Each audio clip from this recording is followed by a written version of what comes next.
نحمده ونصلي على رسوله الكريم وعلى آله وأصحابه الأكرمين المتقين الطيبين الطاهرين أجمعين. أما بعد، معزز سامعین، حضرت نورانی بادشاہ رحمۃ اللہ علیہ کے قائم کردہ ادارہ جامعہ انواریہ کے زیر اہتمام جو تفسیر نصفی کا سلسلہ شروع کیا گیا، اس کا دوسرا رکوع آج ہم پڑھ رہے ہیں. اعوذ باللہ من الشیطان الرجیم، بسم اللہ الرحمن الرحیم. وَاضْرِبْ لَهُم مَّثَلًا أَصْحَابَ الْقَرْيَةِ إِذْ جَاءَهَا الْمُرْسَلُونَ.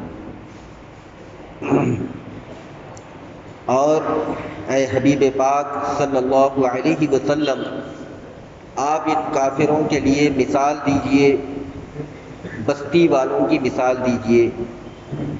اذ جاءها المرسلون، جب اس بستی میں اللہ نے کئی رسولوں کو مبعوث فرمایا، جب ان کے پاس کئی رسول آئے. اب یہ وَاضْرِبْ لَهُم مَّثَلًا أَصْحَابَ الْقَرْيَةِ میں وَاضْرِبْ لَهُم کی تشریح فرما رہے ہیں صاحب نصفی. وَمَثَلٌ لَهُم مِّن قَوْلِهِمْ عِندِي مِنْ هَذَا الضَّرَبِ، کہ ان کے لیے مثال انہی کے قول میں سے ہے. عندی من هذا الضرب کذا، ان کے لیے اسی طریقے کی مثال یہاں پر پائی جا رہی ہے. اے من هذا المثالی، یعنی یہ جو مثال دی جا رہی ہے یا اس جیسی جو دوسری مثالیں پیش کی جا رہی ہے. وهذه الاشیاء على ضرب واحد، جتنی بھی یہ تمام چیزیں ہیں، یہ تمام کی تمام چیزیں ایک ہی قسم پر مشتمل ہیں. یعنی اے علی مثال واحد، یعنی ایک ہی مثال ان کے لیے پیش کی جا رہی ہے. والمعنی، اس آیت کا مطلب وَاضْرِبْ لَهُم مَّثَلًا مَّثَلَ أَصْحَابِ الْقَرْيَةِ، یعنی جب آپ ان کافروں کو مثال پیش کرنا چاہیں تو ایک بستی والوں کی مثال پیش کریے. یعنی وہ بستی کون سی تھی؟ سورہ یاسین میں بالخصوص ان بستی والوں کا ذکر آیا. وہ بستی انطاکیہ کی بستی تھی. یعنی اذکر لہم قصۃ عجیبۃ قصۃ اصحاب القریۃ، یعنی ان کے لیے ان بستی والوں کا ایک عجیب قصہ ہے، وہ قصہ بیان کریے. والمثل الثانی بیان للاول، جو مثل ثانی ہے وہ پہلے کی تشریح ہے. وانتصاب اذ، اور یہاں پر قرآن کریم میں جو اذ جاءها المرسلون میں اذ کا لفظ آیا ہے، یہ اذ منصوب ہے، حالت نسبی میں ہے. بأنه بدل من اصحاب القریۃ، کیونکہ وہ لفظ اصحاب القریہ کا بدل ہے. جاءها المرسلون، اس بستی کا واقعہ سورہ یاسین میں بیان کیا گیا ہے. یہ بڑا ہی دلچسپ اور عجیب و غریب واقعہ ہے جو سورہ یاسین میں بیان کیا گیا ہے. اس آیت کی تشریح میں اس واقعے کو بیان کر رہے ہیں کہ اس بستی کی طرف کئی رسول آئے، انطاکیہ کی طرف. وہ انطاکیہ کی طرف جو رسول آئے ان میں رسول عیسیٰ علیہ السلام الی اہلہا، حضرت عیسیٰ علیہ السلام کی طرف سے جو بھیجے جانے والے قاصد، یعنی جو پیغام لے کے بھیجے جانے والے تھے، الی اہلہا، وہ انطاکیہ کی بستی کی طرف آئے. بعثہم دعاۃ الی الحق، انہیں چند حق کی طرف بلانے والوں نے ان کو بلایا. وَكَانُوا عَبَدَةَ أَوْثَانٍ، وہ بستی والے چند بتوں کی پوجا کرنے والے تھے. تو اذ بدل من اذ الاولی، یہ جو آیت میں جو اذ آ رہا ہے سورہ یاسین میں، یہ جو ثانی اذ ہے، جو دوسرا اذ ہے، وہ اذ الاول کا جو ہے نا کیا ہے، بدل ہے.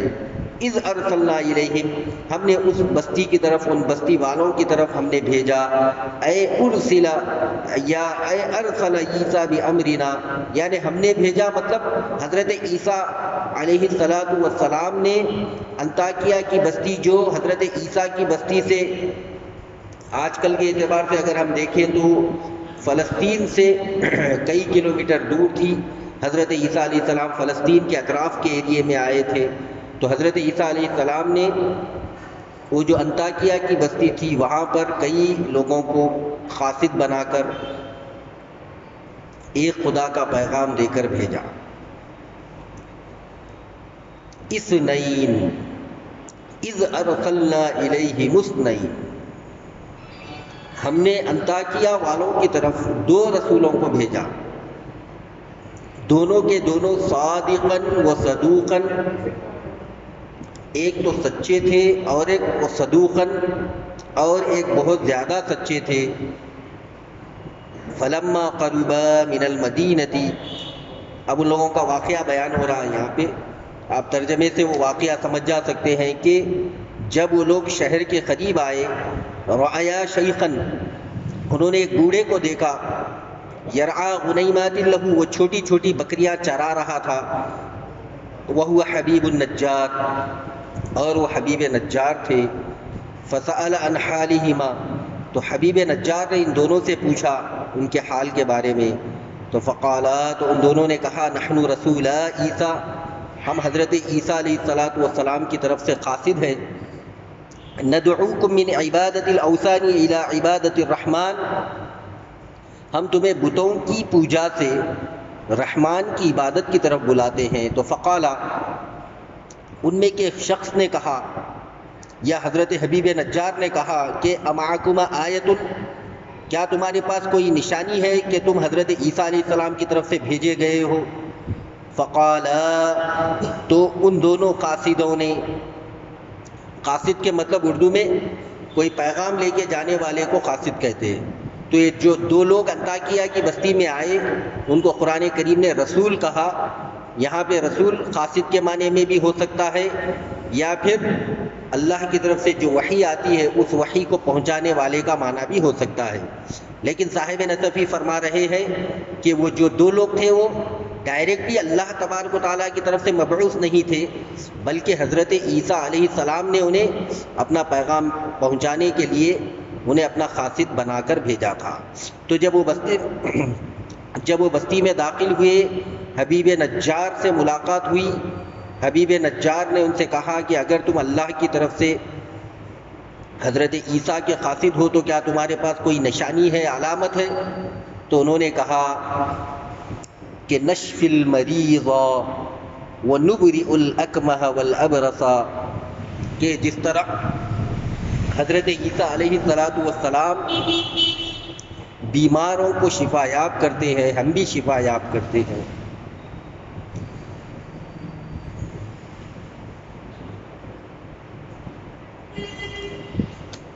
وَنُبْرِئُ الْأَكْمَحَ وَالْأَبْرَصَ، اور جذام کا، برص کا جو مریض ہوتا ہے ہم اسے شفا یاب کر دیتے ہیں.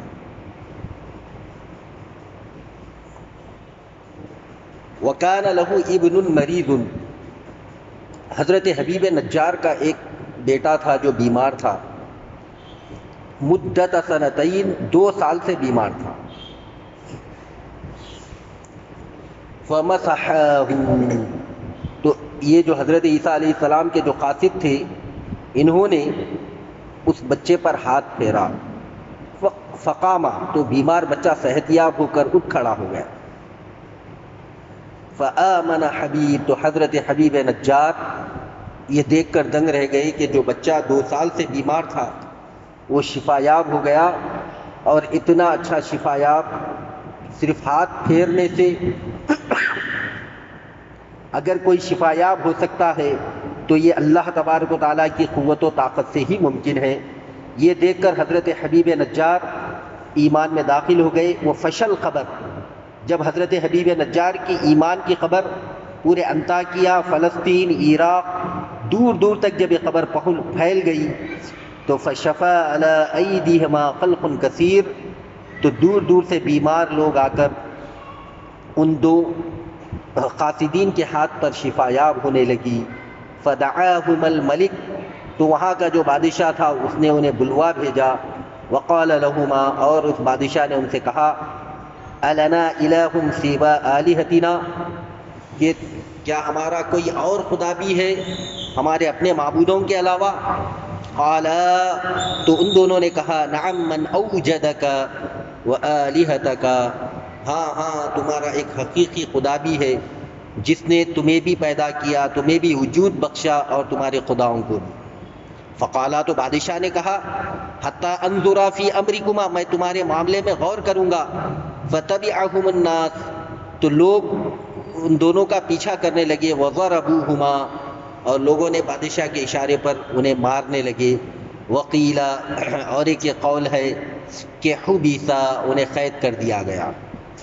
جب یہ دونوں کا یہ انجام ہوا تو ثم بعث عیسیٰ شمعون، حضرت سیدنا عیسیٰ مسیح علیہ السلام نے شمعون نامی شخص کو قاصد بنا کر وہاں بھیجا، فدخل متنکرا، تو وہ اپنے آپ کو چھپا کر ایک اجنبی بن کر داخل ہوئے، وعاشر حاشیۃ الملک، بادشاہ کے قریبی لوگوں میں شامل ہو گئے، حتی استانسوا بہ، یہاں تک کہ اس سے مانوس ہو گئے، ورفعوا خبرہ الی الملک، اور انہوں نے اپنا معاملہ بادشاہ کے پاس رکھا، فانسوا بہ، تو بادشاہ اس سے مانوس ہو گیا، فقال له ذات یوم، تو اس نے ان سے ایک دن کہا، بلغنی انک حبست رجلین، ہم کو یہ اطلاع ملی ہے کہ تم نے دو لوگوں کو قید کر کے رکھا ہے، فہل سمعت قولہما، کیا تم نے ان دونوں کی بات کو سنا ہے؟ قال لا، بادشاہ نے کہا نہیں، بالکل نہیں سنا۔ فدعاہما، بادشاہ نے پھر ان دونوں کو بلوایا، فقال شمعون، شمعون نے ان سے کہا، من ارسلکما، تمہیں یہاں پر کس نے بھیجا ہے؟ قالا، ان دونوں نے کہا، اللہ الذی خلق کل شیء، اللہ نے ہمیں بھیجا ہے جس نے ہر چیز کو پیدا فرمایا، ورزق کل حی، اور ہر زندہ آدمی کو، جاندار کو رزق دیتا ہے، ولیس له شریک، اور اس کا کوئی شریک نہیں ہے۔ فقالا، تو بادشاہ نے کہا، صفاہ و اوجسا، صفاہ و اوجسا، کہ ان دونوں نے اس کے سامنے صفائی پیش کی اور بات کو مختصر انداز میں پیش کیا۔ قال، یعنی صفاہ و اوجزا، یعنی تم معاملے کو صاف انداز میں بیان کرو، وہ اوجزا، اور اس کو مختصر انداز میں پیش کرو۔ قال، ان دونوں نے کہا کہ یفعل ما یشاء، ہم اس خدا کو مانتے ہیں جو جو چاہتا ہے وہ کرتا ہے، وہ یحکم ما یرید، اور جو وہ چاہتا ہے فیصلہ کرتا ہے۔ تو قال، بادشاہ نے کہا، وما آیتکما، تمہارے پاس کوئی دلیل یا نشانی ہے؟ قال، ان دونوں نے کہا، ما یتمنى الملک، بادشاہ جو چاہے ہم وہ نشانی پیش کرنے تیار ہیں۔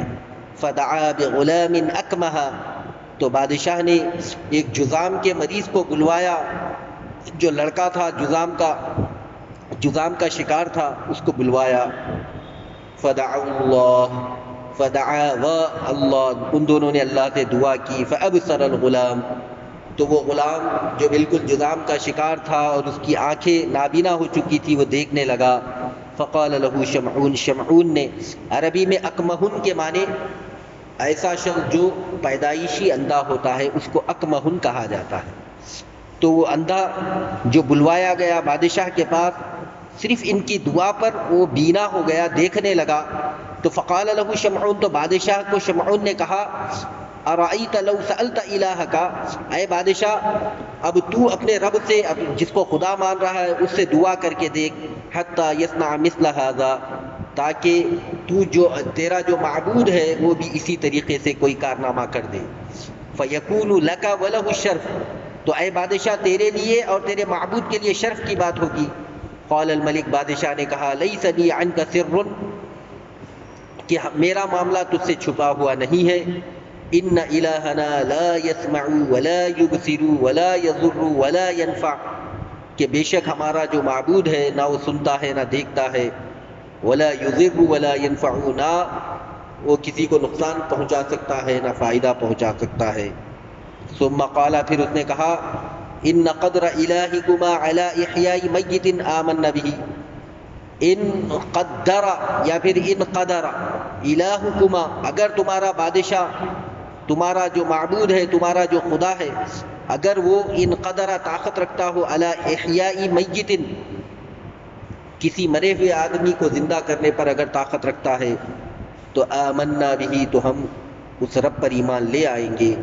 فدعا بغلام، انہوں نے ایک بچے کو بلایا، منگوایا، مات من 7 ایام، جس کے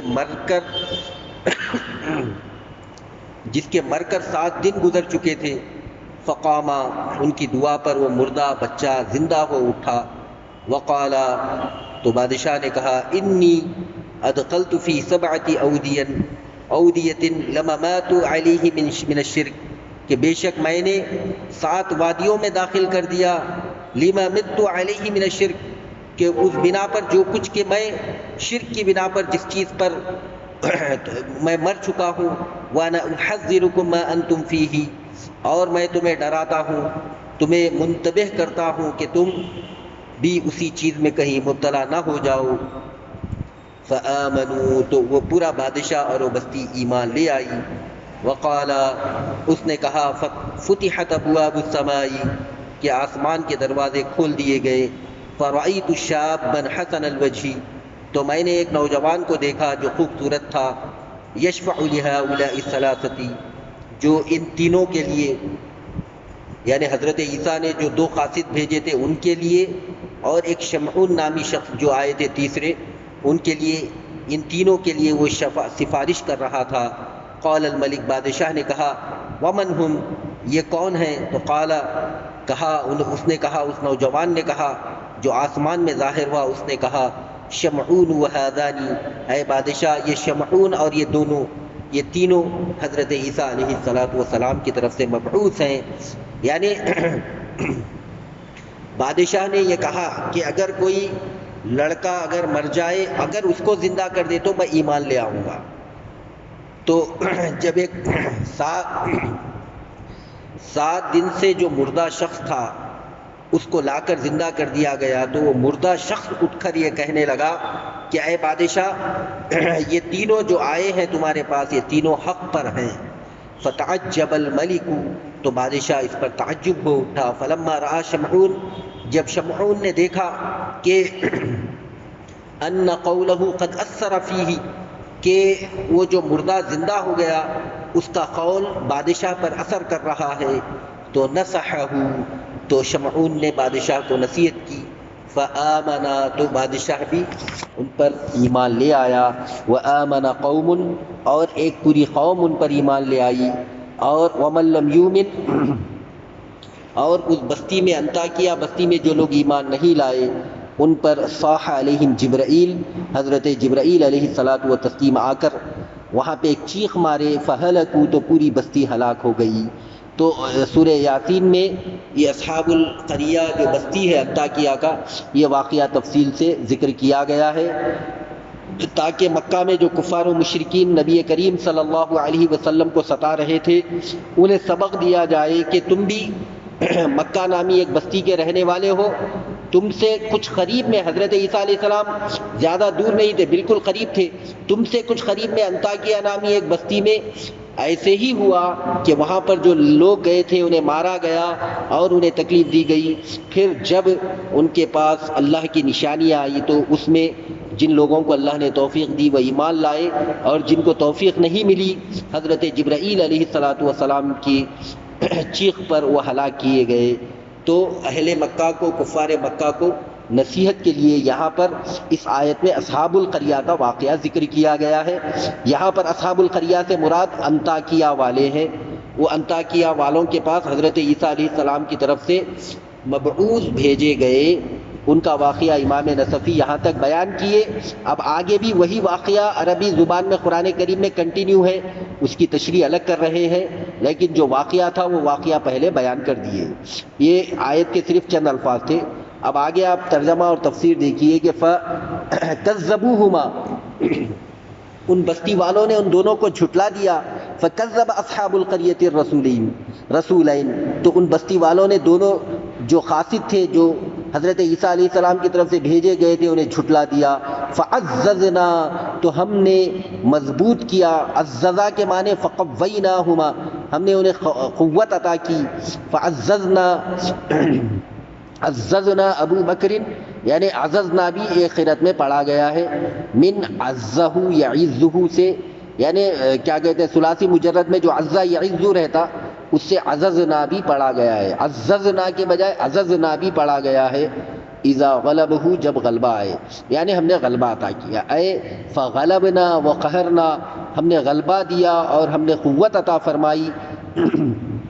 بثالث، تیسرے کے ذریعے، وہ شمعون، اور وہ تیسرے حضرت شمعون علیہ السلام ہیں۔ یہ حضرت شمعون حضرت عیسیٰ علیہ السلام کے خصوصی قاصد بن کر گئے تاکہ ان دونوں کے معاملے کو سنبھال سکے۔ وترک ذکر المفعول به، یہاں پہ عززنا کا مفعول به ذکر نہیں کیا گیا ہے. لأن المراد، اس لیے کہ مراد یہ ہے کہ ذکر المعزز بھی، یعنی وہ چیز جس کے ذریعے قوت عطا کی گئی اس کو ذکر کیا گیا. وہ شمعون، اور وہ شمعون ہے.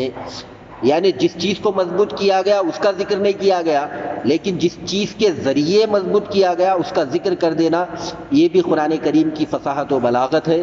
وما لطف فیہ من التدبیر، اور جو کچھ کے وہاں پر تدبیر عمدگی سے پیش کی گئی. حتی عز الحق، یہاں تک کہ حق غالب آیا. وذل الباطل، اور جو باطل تھا وہ ذلیل ہو گیا.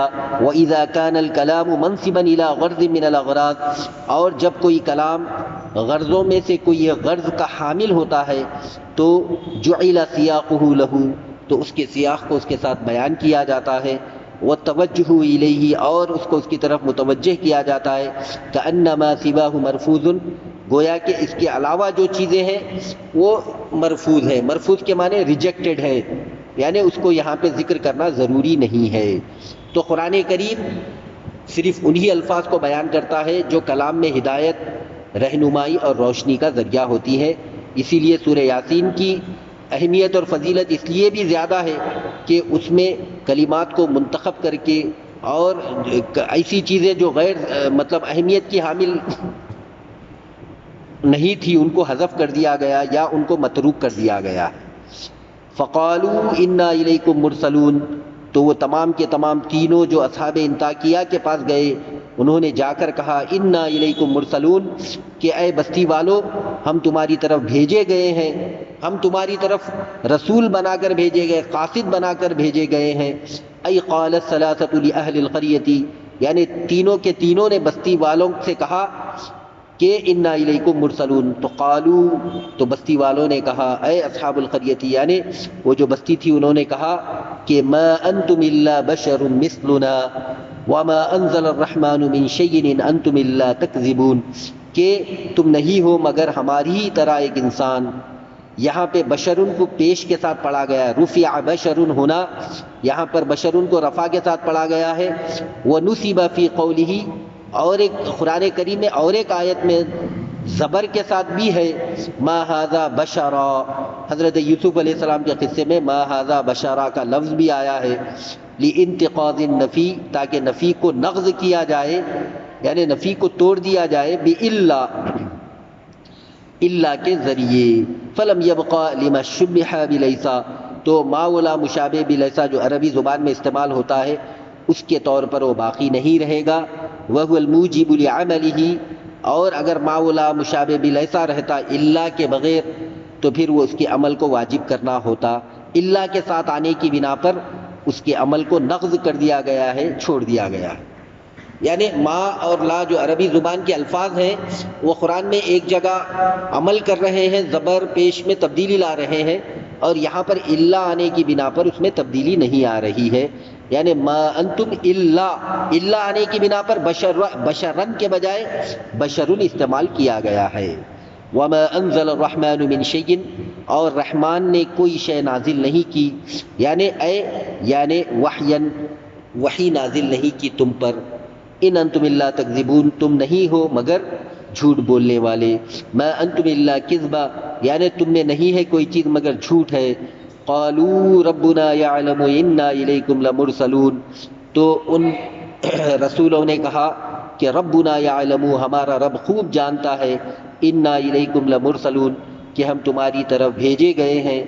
اکد الثانی، یہاں پر دوبارہ وہی لفظ دہرایا گیا. آپ جب سورہ یاسین کی تلاوت کرتے تو دیکھیے آپ سورہ یاسین میں 2 مرتبہ یہ لفظ آیا، یعنی فقالوا انا الیکم مرسلون، پھر کہا ربنا یعلم انا الیکم لمرسلون، یعنی انا الیکم لمرسلون کا لفظ 2 مرتبہ انہوں نے دوبارہ تاکید کے ساتھ کہا.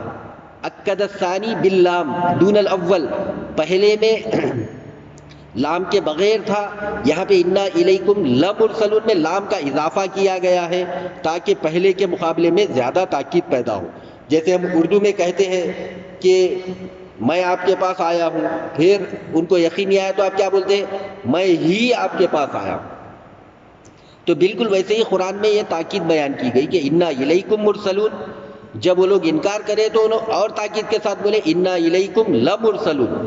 تو لام آ جانے سے وہ معنی آ گیا جو تاکید کا آتا ہے، وہی یہاں پہ صاحب نصفی فرما رہے ہیں لأن الاول ابتدا اخبار، اس لیے کہ پہلی مرتبہ جب بولے تو ابتدا تھی، خبر دے رہے تھے، والثانی دوسری مرتبہ جب بولے تو ابتدا نہیں تھی نہ خبر تھی، بلکہ وہ کیا تھا، جواب عن انکار، کسی چیز کا جب انکار ہوتا ہے تو اس انکار کے جواب میں آپ تاکید کے ساتھ بات کرتے ہیں، تو وہی تاکید دوسری مرتبہ انا الیکم لمرسلون میں لام کے ذریعے آئی ہے۔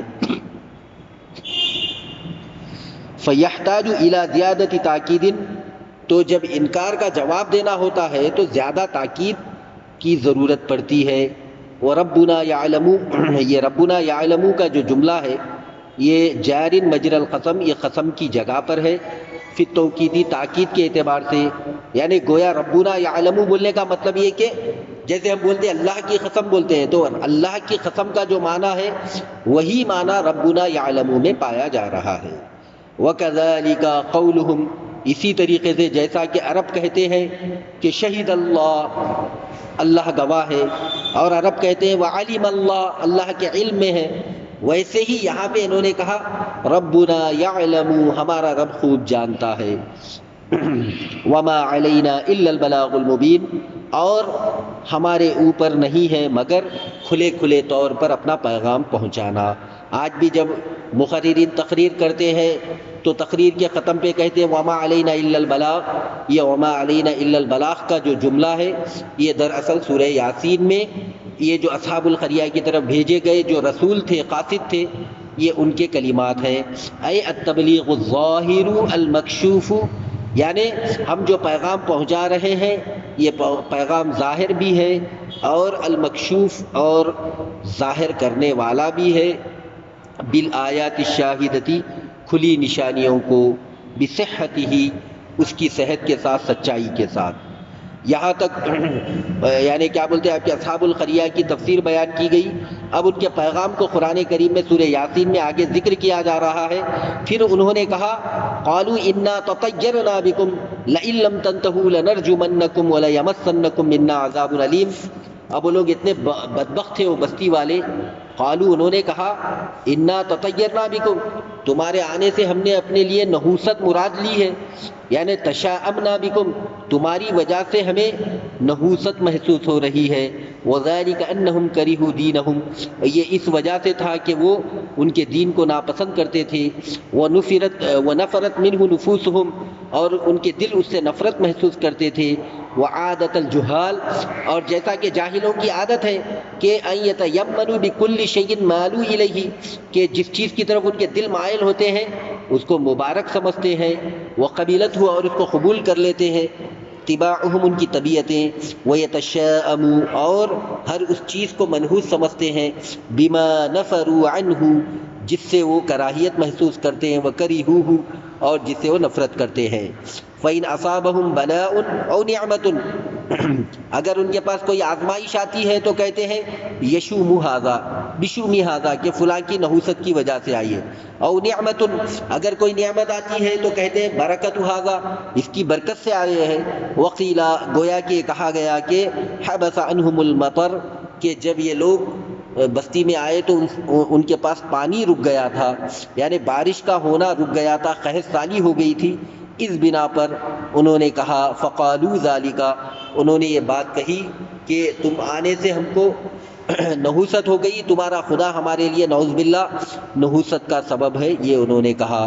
لئن لم تنتہوا، اگر تم اس چیز سے نہیں رکو گے، یعنی ان مقالتکم ہذہ، تم اپنی ان باتوں سے نہیں رکو گے، تو لنرجمنکم، ہم تمہیں پتھر ماریں گے، یعنی لنقتلنکم، یعنی ہم تمہیں قتل کریں گے، او لنطردنکم، یا ہم تمہیں بھگا دیں گے، او لنشتمنکم، یا ہم تمہیں گالیاں دیں گے، یعنی تمہارے ساتھ دشمنی کا معاملہ کریں گے۔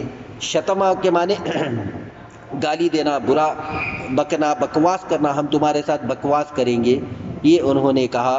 وَلَيَمَسَّنَّكُم مِّنَّا عَذَابٌ أَلِيمٌ، اور تمہیں ہماری طرف سے ایک دردناک عذاب آئے گا، وَلَيُصِيبَنَّكُمْ عَذَابُ النَّارِ، اور تمہارے لیے دوزخ کا عذاب تمہارے اوپر آئے گا، وَهُوَ أَشَدُّ عذاب، اور وہ دردناک عذاب ہے۔ قَالُوا طَائِرُكُمْ، تو ان رسولوں نے اس قوم سے کہا قَالُوا طَائِرُكُمْ مَعَكُمْ، اے لوگو تمہاری نحوست تو تمہارے ساتھ ہے. قالوا طائرکم معکم این ذکرتم، کیا تمہیں نصیحت نہیں کی گئی؟ بل انتم قوم مسرفون، بلکہ تم ایک بیجا تجاوز کرنے والے، اسراف کرنے والی قوم ہو. یعنی ان رسولوں نے کہا کہ یہ جو تم پر بارش رک گیا، قحط آیا، یہ ہم اللہ کا پیغام لائے اس بنا پر نہیں آیا، بلکہ دراصل تم یہ جو الگ الگ معبودوں کی پوجا کر رہے ہو اور جو مختلف گناہوں میں مبتلا ہو، ان گناہوں کی بنا پر یہ تمہاری نحوست ہے. یہ ان رسولوں کا جواب تھا. اب اس کی تشریح میں علامہ نصفی فرما رہے ہیں اے سبب شؤمکم، یعنی طائر کے معنی یہاں پہ پرندے کے نہیں آتے. عام طور پہ عربی میں طائرن کے معنی پرندے کے آتے، لیکن یہاں پہ طائرن پرندے کے معنی میں نہیں ہے. یہاں پہ طائرن معنی وہ پرندہ جس سے قسمت وغیرہ دیکھتے ہیں. یعنی عرب جو ہے نا، اس پرندے کو جو نحوست وغیرہ لاتا تھا، نحوست کا پیغام لاتا تھا، ستارہ جو نحوست کا بتاتا تھا، اس کو طائرن کہتے تھے. تو قرآن میں سورہ یاسین میں اس کو یہاں پر ذکر کیا گیا. عام طور پہ لوگ پوچھتے ہیں کہ سورہ یاسین کی اتنی فضیلت کئی کو ہے، گھروں میں پڑھے تو برکت ہوتی، گھروں میں دکانوں میں پڑھے تو تجارت میں کاروبار میں فائدہ ہوتا، اور کوئی بچہ تعلیم حاصل کر رہا اگر سورہ یاسین پڑھتا رہا تو اسے زندگی میں کامیابی و کامرانی ملتی ہے. یعنی سورہ یاسین برکت کا سبب کیوں ہے؟ تو یہ برکت کے سبب کی وجہ یہ آیتیں ہیں جن میں بتایا گیا کہ نحوست انسان کے یعنی کیا کہتے ہیں کفر و شرک کے کام سے آتی ہے، نہ کہ انسان کے عمل سے. اللہ تبارک و تعالیٰ کو ماننے سے اور اللہ تبارک و تعالیٰ کے احکامات پر عمل کرنے سے نحوست نہیں آتی، الٹا برکت آتی ہے. تو یہ برکت کا جو پیغام ان آیتوں میں دیا گیا ہے، اسی لیے ہم سورہ یاسین کو برکت کے لیے، رحمت کے لیے، نعمت کے لیے تلاوت کرتے ہیں. تو یہ آیتوں کے ذریعے پتہ چلتا ہے کہ طائرکم معکم کی آیتوں کے ذریعے پتہ چلتا ہے کہ انسان کی نحوست اس کی قسمت میں، تقدیر میں نہیں ہے، انسان کی نحوست اس کے عمل میں ہے. عام طور پہ لوگ سمجھتے ہیں کہ میں فلاں تاریخ کو پیدا ہوا، فلاں مہینے میں پیدا ہوا، یا فلاں وقت میں پیدا ہوا، اس لیے میرے کام نہیں ہو رہے ہیں، یا کاروبار میں نقصان چل رہا ہے، یا پھر جو ہے نا نوکری نہیں لگ رہی ہے، ایسا سمجھتے. تو ان آیتوں کے ذریعے بتایا جا رہا ہے کہ وہ لوگ جو انطاکیہ بستی کی طرف گئے، انطاکیہ بستی والوں نے انہیں کہا کہ تم جو پیغام لے کر آئے یہ تو نحوست والا پیغام ہے. تو رسولوں نے کہا کہ نحوست پیغام میں نہیں رہتی، عمل میں رہتی ہے. اگر تم اچھا عمل کرتے ہو تو پھر اللہ تبارک و تعالیٰ کے احکام پر عمل کرتے ہو تو تمہیں برکتیں حاصل ہوتی ہے. اگر اللہ تبارک و تعالیٰ کے حکم پر عمل نہیں کرتے ہو تو پھر تمہارے اندر نحوست آتی ہے. یہ ان آیتوں کی تشریح میں فرمایا جا رہا ہے. سبب شؤمکم یعنی تمہاری بدبختی کا سبب معکم تمہارے ساتھ ہے، وہو الکفر اور وہ اللہ تبارک و تعالیٰ کا انکار کرنا ہے. کیا یہاں پہ عین میں آ جو ہے نا کیا ہے بحمزۃ الاستفہام، یہ حمزہ استفہام ہے، اور اس کے بعد جو ان آ رہا ہے وہ حرف شرط ہے. کوفی اور شامی میں یہی قرأت پڑھی گئی ہے. ان ذکرتم، کیا اگر تمہیں نصیحت نہ کی گئی، یعنی وعظتم یعنی تمہیں واعظ نہیں بیان کیا گیا، ودعیتم الی الاسلام کیا تمہیں اسلام کی طرف نہیں بلایا گیا. وہ جواب الشرط مضمر، اور اس کا جواب شرط یہاں آیت میں ذکر نہیں ہے، حذف ہے. وہ تقدیر ہوں، اور اس کی تقدیر کیا ہے؟ تطیرتم، یعنی اگر تمہیں نصیحت کر دی جائے، تمہیں اللہ کا ذکر یاد دلایا جائے، پھر بھی تطیرتم، پھر بھی تم کیا اللہ کے ذکر سے نحوست مراد لوگے. یہاں پر آئن بھی پڑھا گیا ہے بحمزۃ ممدودۃ، حمزہ ممدودہ کے ساتھ. وہ حمزہ ممدودہ بعدها یاء مکسورۃ، اس حمزہ ممدودہ کے بعد یا مکسورہ ہے. مکی اور نافع کی یہی قرأت ہے. ذکرتم بالتخفیف، تخفیف سے بھی پڑھا گیا ہے. جو ایک قرت یزید کی ہے، اس یعنی یزید کا مطلب یہ قاری کا نام جو ہے نا کیا ہے، یزید تھا، تو اس اعتبار سے ذکرتم بھی پڑھے سورہ یاسین میں اور ذکرتم بھی پڑھا گیا ہے، دونوں طریقے سے، یعنی تشدید سے بھی پڑھ سکتے، بغیر تشدید کے بھی اس کو پڑھا گیا ہے۔ اور ان کو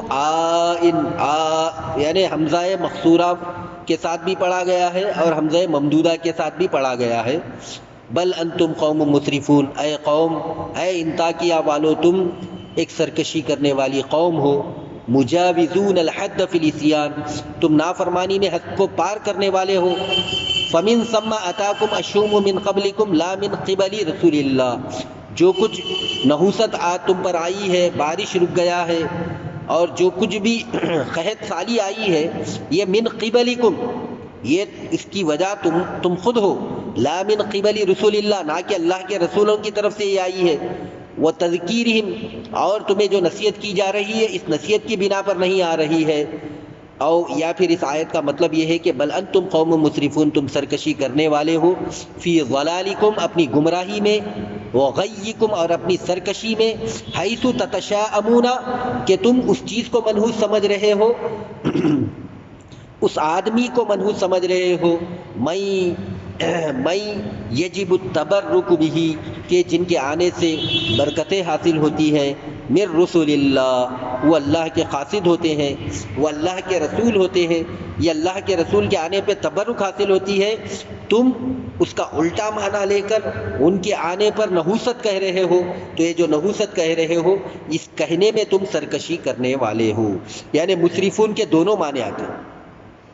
یہ قرآن میں جو مسرفون کا لفظ آیا، اس میں ایک مراد یہ ہے کہ نحوست کی سبب تمہارے اندر ہے کفر، لیکن تم نحوست اللہ کے رسولوں کی طرف پھیر رہے ہو، اس کی بنا پہ تم سرکشی کرنے والے ہو، یا پھر اس بنا پر ہو کہ جن کو اللہ برکت کا ذریعہ بنا کر بھیجا، تم ان سے نحوست، ان کی طرف نحوست منسوب کر رہے ہو، تو اس بنا پر تم بے انتہا سرکش ہو۔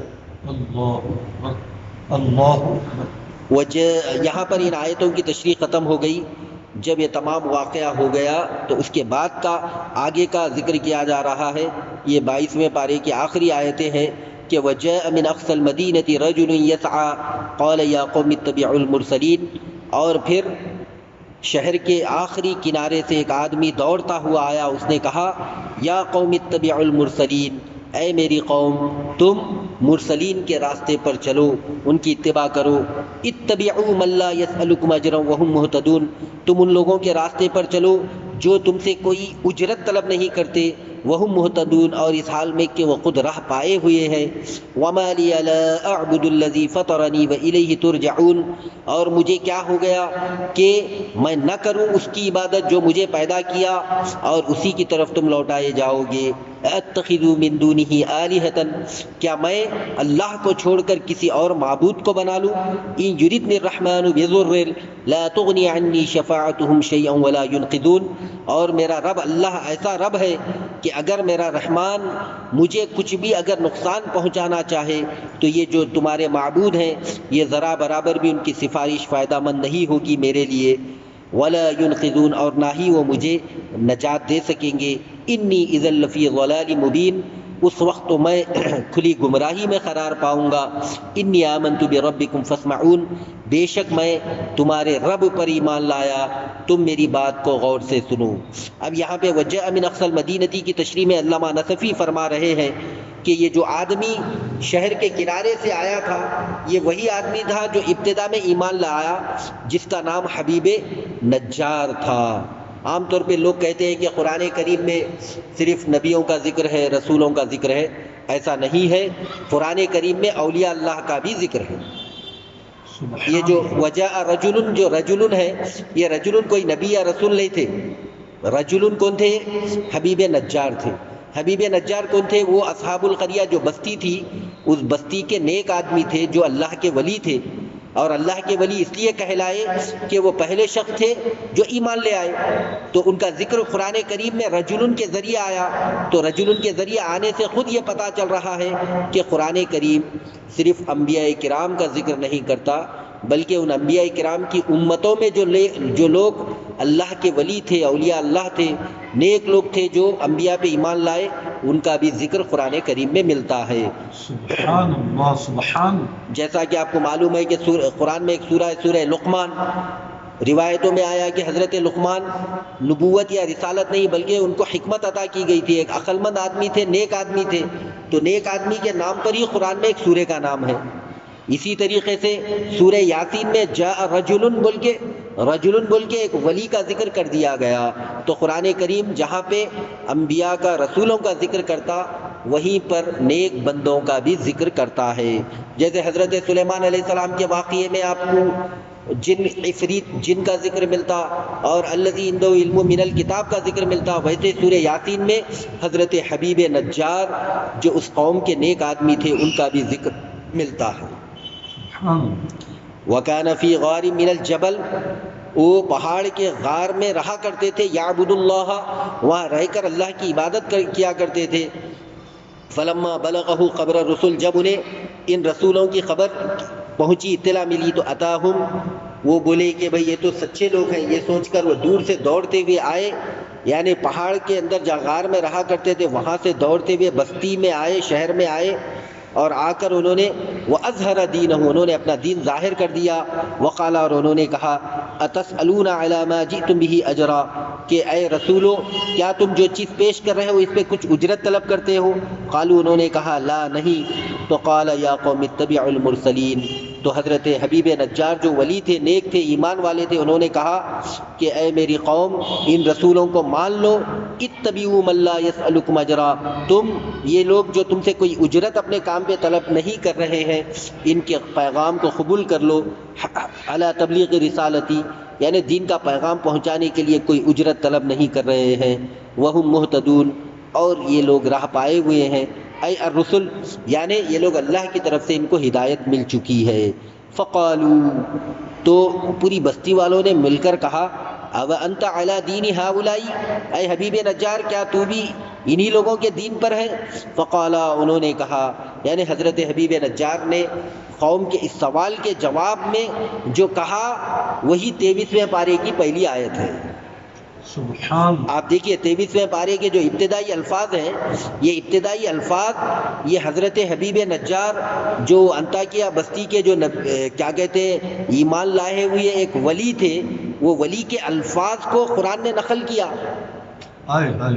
لوگ بولتے ہیں بھائی نبی کے رسول کے قول ہے، یہاں دیکھیے 23ویں پارے کے ابتدائی الفاظ یہ ایک ولی کے الفاظ ہیں، اور وہ ولی کے الفاظ کو قرآن نقل کیا۔ 23واں پارہ جو شروع ہو رہا ہے وہ انہی کے الفاظ ہیں، وَمَا لِيَ لَا أَعْبُدُ، یعنی حضرت حبیب نجار نے اس بستی والوں سے کہا کہ کیا تم مجھ سے یہ پوچھ رہے ہو کہ تمہارا بھی دین ان کی طرح ہے؟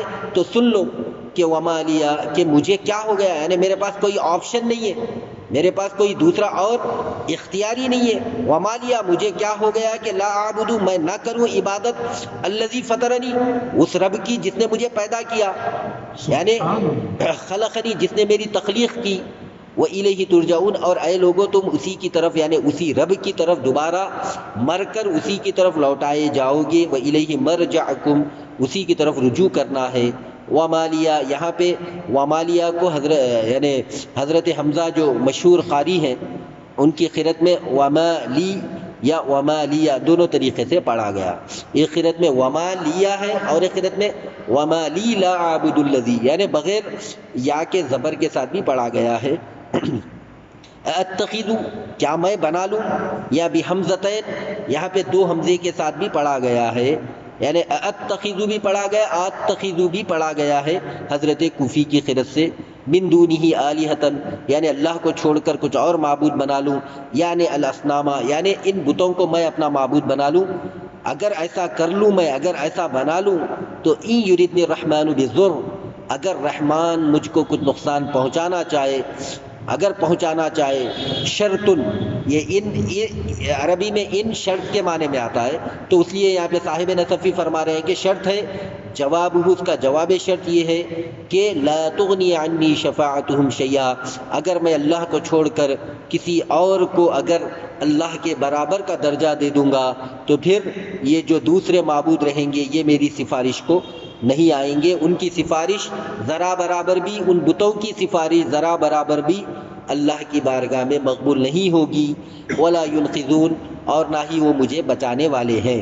اس آیت کو لے کے بعد وہابی جو بدعقیدہ لوگ ہیں، جو وسیلے کو نہیں مانتے، اولیاء اللہ کو وسیلہ نہیں مانتے، وہ لوگ بولتے ہیں کہ دیکھو رحمان جب تکلیف دے رہا ہے تو کوئی نبی کا کام نہیں آتے، کوئی ولی کام نہیں آتے۔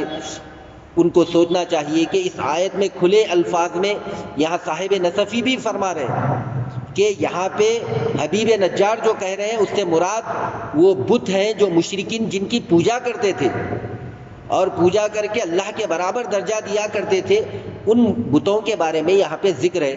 جو آیتیں بتوں کے بارے میں نازل ہوئی وہ آیتیں لے کر نعوذ باللہ اہل سنت کے اوپر شرک کا، بدعت کا یہ فتویٰ لگانے والے تفسیر نصفی پڑھ لیں گے تو معلوم ہوگا کہ یہاں پہ امام نصفی تفسیر میں فرما رہے ہیں کہ آلہتن سے مراد یہاں پہ کوئی انسانوں میں جو نیک لوگ جو وسیلہ بنتے وہ مراد نہیں ہے، بلکہ یہاں پہ آلہتن سے مراد بت ہے۔ بے شک جو بت وغیرہ رہتے وہ بتوں کو وہ لوگ اللہ کے برابر قرار دیتے تھے۔ اہل سنت نہ کسی نبی کو نہ کسی ولی کو اللہ کے برابر کبھی قرار نہیں دیتے، تمام کو ہم اللہ کی بارگاہ میں وسیلہ مانتے ہیں۔ اب جو لوگ یہ سورہ یاسین کی آیتیں لے کر نعوذ باللہ اہل سنت پر الزام لگاتے ہیں، انہیں یہ تفسیر نصفی جو عربی میں ہے، جو 500-600 سال قدیم ہے، کیا ان کو یہ آیتیں سمجھ میں نہیں آئی؟ اگر یہ آیت کا وہ مفہوم رہتا کہ ولی مراد ہے تو تشریح میں یہاں بولتے تھے، یہاں پہ کھلا بتا رہے ہیں یعن الاصنام، یعنی اللہ کے علاوہ وہ لوگ بتوں کو بنایا کرتے تھے، مورتیوں کو پوجا کرتے تھے۔ تو یہ جو مورتی اور بتوں والا معاملہ ہے نعوذ باللہ ہمارے اولیاء اللہ پر حضرت خواجہ غریب نواز سرکار، حضرت پیرانے پیر سرکار کے معاملے میں لا کے وہ بولتے ہیں، یہ ان کی بدبختی ہے۔ یہ بے شک سورہ یاسین سے پتہ چل رہا ہے، سورہ یاسین سے پتہ چل رہا ہے کہ آپ پیرانے پیر سرکار، غریب نواز سرکار، اولیاء اللہ کو جب وسیلہ بناتے ہیں تو ان کا وسیلہ بنانا یہ اس آیت کی روشنی میں نہیں آتا۔ ان کو وسیلہ بنانا تو اہل سنت کے لیے نجات کا، شفاعت کا، حفاظت کا ذریعہ ہے۔ سبحان اللہ سبحان۔ اور اولیاء اللہ ہمارے لیے دنیا میں بھی وسیلہ ہے اور آخرت میں بھی وسیلہ ہے۔ ان یریدنی الرحمن بضر، حبیب نجار نے کہا کہ اگر رحمان مجھے نقصان پہنچانا چاہے تو پھر یہ تمہاری مورتیاں، یہ بت وغیرہ مجھ کو کبھی کوئی سفارش دینے والے نہیں ہیں، مجھے بچانے والے نہیں ہیں، اور ولا ينقذون، نہ مجھے نجات دینے والے، من مکروہین، کسی بھی مشکل و مصیبت سے، ناپسندیدہ چیز سے، ولا ينقذون، اور نہ مجھے بچا سکیں گے۔ فاسمعونی، اسی لیے میری بات کو غور سے سن لو۔ فی الحالین یعقوب، یعنی حضرت یعقوب نے دونوں حالت میں اسے اسمعونی پڑھا ہے۔ انی اذن، اگر میں اس طریقے سے کروں گا تو اس وقت میں اذا اتخذت، جب میں ایسا بنا لوں گا تو اس وقت لفی ضلال مبین، میں کھلی گمراہی میں آ جاؤں گا۔ وہ گمراہی کیا ہے؟ ظاہر بین، اگر میں ایسا کروں گا تو اللہ کی طرف سے وہ شرک ہونے کی بنا پر کھلی گمراہی بن جائے گی۔ ولما نصح قومہ، جب حبیب نجار جو ایک ولی تھے انہوں نے جب اپنی قوم کو یہ نصیحت کیا تو اخذوا یرجمونہ، تو پوری قوم انہیں پتھر بازی کر کے مارنے لگی۔ فاسرع نحو الرسل، تو حضرت حبیب نجار بچنے کے لیے ان رسولوں کی طرف آگے بڑھے، قبل ان یقتلا، قبل اس سے کہ وہ قتل کر دیے جائیں۔ فقال لهم، حبیب نجار نے اس قوم کو خطاب کر کے کہا، انی آمنت بربکم فاسمعون، یعنی رسولوں کو مخاطب کر کے حضرت حبیب نجار نے کہا کہ اے رسولو سن لو کہ میں ان لوگوں کے ساتھ نہیں ہوں، میں تمہارے رب پر ایمان لے آیا۔ فاسمعونی، اے اسمعوا ایمانی، میری بات کو سنو، مطلب یعنی میرے ایمان کو تم گواہ رہو، لتشہدوا لی بہ، اور تاکہ تم میرے لیے اس بات کے قیامت میں گواہ رہ سکو۔ ولما قتلا، اور جب اس ولی کامل کو جو شہید کیے گئے، یہ ماہ محرم چل رہا ہے اور اہل بیت کی قربانیوں کا ذکر ہے، قرآن کریم نے بھی ایک ولی کی قربانی کا سورہ یاسین میں ذکر کیا ہے۔ ہمیں جہاں پہ امام حسین رضی اللہ تعالیٰ عنہ کی شہادت اس ماہ محرم الحرام میں یاد آتی ہے، وہیں پہ اسی طریقے کی ایک شہادت، یعنی اسی سے ملتی جلتی جو کلمے کے لیے شہادت دی گئی، امام حسین کی شہادت جو تھی ہمارے دلوں میں کلمہ طیبہ کو زندہ رکھنے کے لیے شہادت تھی، اسی قسم کی شہادت یہ حضرت حبیب نجار کی بھی شہادت تھی۔ حضرت حبیب نجار کی بھی شہادت کہ وہ اصحاب القریہ بستی والے تھے، جب بستی والوں نے دیکھا کہ یہ ہمارا آدمی ان اجنبی رسولوں کا جو ہے نا کیا ساتھ دے رہا ہے، تو پھر مار مار کر قتل کر دیا۔ ولما قتلا، جب وہ قتل کیے گئے تو قربان جائیے سورہ یاسین کے مقدس الفاظ جس میں اس حبیب نجار کو اللہ تبارک و تعالی خطاب کر کے کہہ رہا ہے کہ قیل ادخل الجنت، اے شہید حبیب نجار جنت میں داخل ہو جائیے۔ سبحان اللہ سبحان اللہ۔ قال یا لیت قومی یعلمون، انہوں نے کہا کہ اے کاش کہ میری قوم میری بات کو جان لیتی، بما غفر لی ربی، میرے رب نے جو میری بخشش کی ہے، وجعلنی من المکرمین، اور مجھے عزت والے لوگوں میں سے بنایا ہے۔ وما یعنی یہ آیت میں حضرت حبیب نجار کو اللہ کہہ رہا ہے کہ ادخل الجنت، آپ جنت میں داخل ہو جائیے۔